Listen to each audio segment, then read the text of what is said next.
Well, happy Friday, everybody. Glad you made it to the end of the work week. I hope you'll make a comment in the comment section. Let us know where you're watching from today.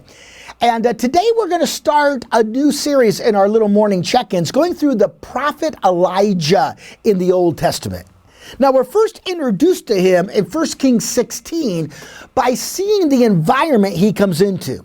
It's going to talk about this very evil environment. Now, when I think of Elijah, I call the story of Elijah the good, the bad, and the ugly. The good is Elijah. The bad is King Ahab. The ugly is Queen Jezebel. The good, the bad, and the ugly. Now, we're introduced, first of all, to the bad, King Ahab. And the Bible tells us that Ahab was a very wicked ruler, incredibly wicked. In fact, in 1 Kings 16, let me show you 5 characteristics of him. Number 1, his iniquity. It says that he did more evil than all the kings who were before him. 1 Kings 16:30. That's how evil he was. He did more evil than all the kings before him. But not only was there his iniquity, there was his irreverence. It says in verse 31, it came about as though it had been a trivial thing for him to walk in the sins of Jeroboam, that he married Jezebel and worshiped the false god Baal. His irreverence. To him was no big deal to be irreverent. No big deal to marry someone who was ungodly. No big deal to begin to worship another god. That was King Ahab. His iniquity, his irreverence. And notice his influence. That's number 3, because the main influence of his life is Jezebel. And Jezebel, according to 2 Kings chapter 9, she's known for her witchcraft. As we go through this story, it's going to be Jezebel who causes more problems than Ahab. She is the greatest evil influence on his life. Be careful who you marry. Be careful who you marry.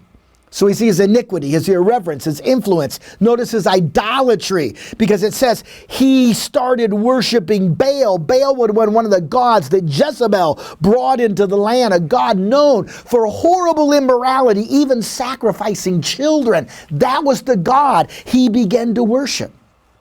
And we also see his evil in his instruction, because it says in verse 34, in his days, Hiel the Bethelite built Jericho. He laid its foundations with the loss of his firstborn. He set the gates with the loss of his secondborn, or I should say, with the loss of his youngest child, son. You see, when Joshua destroyed Jericho, a curse was put on Jericho by God. Anyone who tried to rebuild it, their oldest son would die at the beginning, their youngest son would die at the end of the project. That didn't bother Ahab. He still commanded Hiel to do it anyway, and that's exactly what happens to Hiel. His oldest son dies when he starts the project. His youngest son dies when he finishes the project. Ahab is a very evil man. The only one more evil in Israel would have been his wife Jezebel. And that's the background that we have in the Bible when we get to chapter 17 of 1 Kings, verse number 1, that says this. Now Elijah the Tishbite said to Ahab. Suddenly out of nowhere comes this prophet, Elijah. We don't even know much about him. Here's what it teaches me. Here's the principle. Listen, don't miss it. In an environment of spiritual darkness, it is possible to live a life of faith and do great things for God. Did you hear that? Even in an environment of spiritual darkness, it's possible to live a life of faith and do great things for God. Elijah lived in a horribly dark time, but he was a man of great faith who did great things for God. Well, guess what? You and I live in an environment of spiritual darkness, but that doesn't mean that we cannot walk by faith and do great things for God. And that's what we'll see Elijah do. Well, I hope you're going to be in church this weekend. I hope you'll be here at E-Free Church, Gaylor Campus or Sioux Campus, or join us live online, 9 o'clock or 10:30 as we continue our focus series.